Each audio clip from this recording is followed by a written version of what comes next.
Welcome back to my new blog.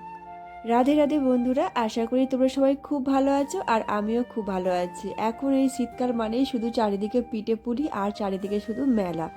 তো আজকে তোমাদের সাথে শেয়ার করব বাঙালির পিঠে পুলি। তো আজকে রেসিপিতে রয়েছে নারকলের পিঠে, মানে ভাপা পিঠে নারকল দিয়ে, আর আরেকটা রয়েছে তেলে পিঠে। তো এই বড় নারকলটা দেখে তো খুব লোভ লাগছিল, এত সুন্দর এতটাই বড়, কিন্তু ভিতরটা যখন ফাটাতে দেখলাম তো ভিতরে যে পুরুষ্ট যেটা হয় নারকলটা পুরুষ্ট, কিন্তু মানে সরু, মানে যে নারকলের যেটা মোটা মতো থাকে সেটা নয়, যেটা সরু ছিল পাতলা মতো নারকলের এটা অংশটা। তো যাই হোক, সেটাকে খুব ভালো করে কুড়িয়ে নিয়েছি। তো অনেক দিন পর যেহেতু নারকল করছিলাম তো হাতে তো খুবই ব্যথা করছিল। তো এগুলো কিন্তু খুব তাড়াতাড়ি হয়ে যায়, যেহেতু আমাদের অভ্যেস আছে, কোনো রকম সমস্যা হয় না। তো সব কাজেই জানা রয়েছে। তো নারকলটাকে কুড়িয়ে নিয়েছি বেশ কুড়াতে। তো আমার মেয়েও পাশে বসে, তো এদিকে তো আমি তো গ্যাসটাকে তো জ্বালিয়ে দিয়েছি, তো নারকলটা ছাই দিতে হবে। তো আমরা নারকলটা ছাই দেওয়ার জন্য এখানে এনেছিলাম গুড়। এটা হচ্ছে কি যে খেজুরের গুড়, যেটা মানে মোটা অংশ থাকে, তো সেটা দিয়ে আমি ছাই দিয়েছি। তো এই গুড়টা দারুণ সেন্ট, তো আমাদের এখানে কাছাকাছি কোনো গ্রাম থেকে আনা হয়েছে। তো এদিকে আমার ছাইও কমপ্লিট হয়ে গিয়েছে, আর এদিকে পুরটা করার জন্য আমি নিয়ে নিচ্ছি গরম জলের মধ্যে দিয়েছি সুজি, আর দিয়ে দেবো চালের গুঁড়ো। তার সাথে তো দিতেই হবে সামান্য পরিমাণ লবণ, আর একটু চিনি দিয়েছি, কারণ এই অংশটা একটু মিষ্টি মিষ্টি না হলে কিন্তু ভালো লাগে না। তো কড়ার মধ্যে একটু ভালো করে নাড়িয়ে চাড়িয়ে পুরো একদম শুকনো করে নেব। আর ভালো করে না শুকালে তো মোটামুটি হাতে তো লেগেই যাবে, আর তার জন্য কিন্তু আমাদের আরও অল্প পরিমাণ চালের গুঁড়ো, বা যে কেউ ময়দাও দিতে পারো, তো আমি চালের গুঁড়োটা বেশি পছন্দ করি।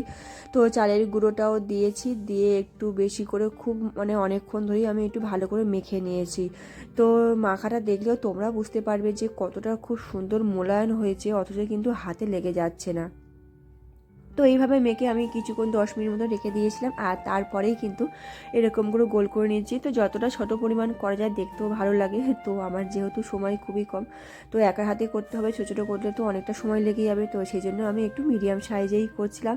তো খুবই পাতলা করব, কারণ পাতলা করে ভিতরে নারকলের পুরটা কিন্তু বেশি দিলে তো এই ভাপা পিঠেগুলো খেতে বেশি ভালো লাগে। তো সেজন্য আমি যতটা পারছিলাম পাতলাই করছিলাম। তো ভিতরে নারকলটা একটু বেশি পরিমাণে দিচ্ছিলাম। তো এগুলো করতে একার হাতে তো অনেকটাই সময় লাগে, তো যেহেতু আমার কম পরিমাণ মতো করছি, তো তবুও অনেকক্ষণ আমার আধা ঘন্টা মতো লেগে গিয়েছিল এইগুলো পুরো মোটামুটি পুরো একদম রেডি করতে। তো অনেক রকমের শেপে দেওয়া যায়, তো এই দুটো শেপই আমি দেবো, কারণ আমার মা বানাতো যখন ছোটোবেলায় আমরা দেখতাম, তখন এই দুটো শেপেই বেশিরভাগ বানাতো। তো একটা এই যে নর্মাল, যেটা দুদিকে কোণগুলো মুড়ে দেওয়া, আর আরেকটা হচ্ছিল কি যে একটু বেঁকিয়ে দেওয়া। তো এখানে লিচি কেটে নেওয়ার সময় হাতে একটু লেগে যেতে পারে, তখন কিন্তু আমি চালের গুঁড়ো রেখেছি আরেকটা বাটিতে। তো মাঝে মাঝে চালের গুঁড়ো হাতের মধ্যে নিয়ে নিলে কিন্তু তাহলে কিন্তু সেই মানে হাতের মধ্যে আর লেগে যাওয়ার সমস্যাটা কিন্তু আর হবেই না। তো তারপরে তো এখানে নারকেলের পুর দিয়ে আমি দ্বিতীয় নম্বর শেপটা রেডি করে নিচ্ছি। তো কোনো ব্যাপারই নয়, অনেক রকমের শেপ দেওয়া যায়। তো আমি একটু হালকা করে মুখটা একটু মুড়িয়ে নেবো হোক, কারণ এই দুটো শেপই আমার মা বানাতো, তো সেগুলো মনে পড়ছিল বলে আমি এই দুটো শেপই দিলাম। আরও অনেক রকমই আমি জানতাম, তো তাড়াহুড়ো করার জন্যই কিন্তু আমি এইভাবেই সবকটা রেডি করে নিয়েছি। আর এদিকে কিন্তু আমার পুরোপুরি সব রেডিও হয়ে গিয়েছে বন্ধুরা। তো এবারে আমি একটা ডেকচির মধ্যে গরম জল করে নেব, মানে একটু জল বেশি পরিমাণ দিয়ে দিয়েছি, আর তারপর এরকম একটা ঝাঁঝি টাইপের দিয়েছি। জলটা যখন একটু ফুটে মোটামুটি গরম হয়ে আসছে, তখনই কিন্তু আমি এই ভাপা পিঠেগুলো কিন্তু সাজিয়ে দেবো। আর একটু ছাড় ছাড় করে সারিয়ে দিতে হয় সেরকম তো ব্যাপার নয়, আমি গায়ে গায়ে দিয়েছি দেখতে পাচ্ছ বন্ধুরা। আর তারপর কিন্তু একটা কিছু ঢাকা দিতে হবে। ঢাকা দিয়ে আমি মোটামুটি 15 মিনিট মতন এখানে গ্যাসটা জ্বালিয়ে রেখেছিলাম। আর তারপরে আমি ঢাকাটা খোলা মানে গ্যাসটা অফ করার পর ঢাকাটা যখন খুলেছি, মোটামুটি আমি 5-7 মিনিট রাখার পরেই কিন্তু এই ঢাকাটা খুলেছি, যাতে আমি ভাপটা একটু বসতে দিয়েছি। আর খুবই লোভ লাগছে, কারণ অনেক বছর পর মানে মোটামুটি আমি খাবো নারকোল পিঠে। তো বানানোই হয় না, যেহেতু অনেকটা সময় লেগে যায়। আর খেতে কিন্তু দারুণ হয়েছিল, কারণ বুঝতেই পারছিলাম। তো আমি এদিকে কিন্তু প্লেট করে সাজিয়ে নিয়েছি খাওয়ার জন্য। আর তো তসই সেই না, কারণ অনেকক্ষণ টাইম লেগে যায় এগুলো করতে, তো তোমরা সবাই জানো। তো একটা আমি পিঠে মাঝখান থেকে দেখাচ্ছি, তো দেখো বন্ধুরা কত সুন্দর বা গরম গরম ভাব বেরোচ্ছে, আর টেস্টি হয়েছে খুবই সুন্দর। আর যেহেতু এই গুড়টায় আমাদের গ্রামের কাছাকাছি মানে একটু দূরে একজন মানে গ্রামের থেকে এই গুড়টা আমাদের এনে দিয়েছে, খুব দারুণ টেস্টি ছিল।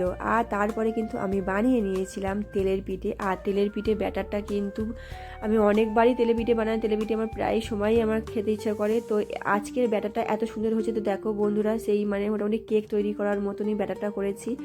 আর খুব গরম তেলের মধ্যে দিয়ে দেবো এক হাতা, দিয়ে দেওয়ার পরে কিন্তু গ্যাসটাকে হাই ফ্লেম দেবো। আর গ্যাস যদি হাই ফ্লেমে থাকে তাহলে কিন্তু ব্যাটারটা ভালো হওয়ার সাথে সাথে কিন্তু ফুলে, দেখতে পাচ্ছ বন্ধুরা, খুব সুন্দর ফুলে কিন্তু পুরোপুরি একদম উপরে উঠে আসছে। তো এরকম তেলের পিঠে কিন্তু খেতে ভালোও লাগে, দেখতেও ভালো লাগে। তো চলো বন্ধুরা, টাটা, আবার দেখা হবে নেক্সট ভিডিওতে। তোমরা সবাই ভালো থেকো, সবাইকে খুব ভালো রেখো। আর আমার চ্যানেলে আরও অনেক ভিডিও আছে, তোমরা দেখতে থাকো।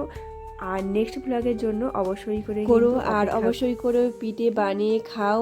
আর আপনি যদি আমার চ্যানেলে নতুন বন্ধু হয়ে থাকেন তাহলে অবশ্যই করে সাবস্ক্রাইব করে নেবেন আর লাইক শেয়ার করে আমার পাশে থাকবেন। টাটা, আবার দেখা হচ্ছে নেক্সট ব্লগ।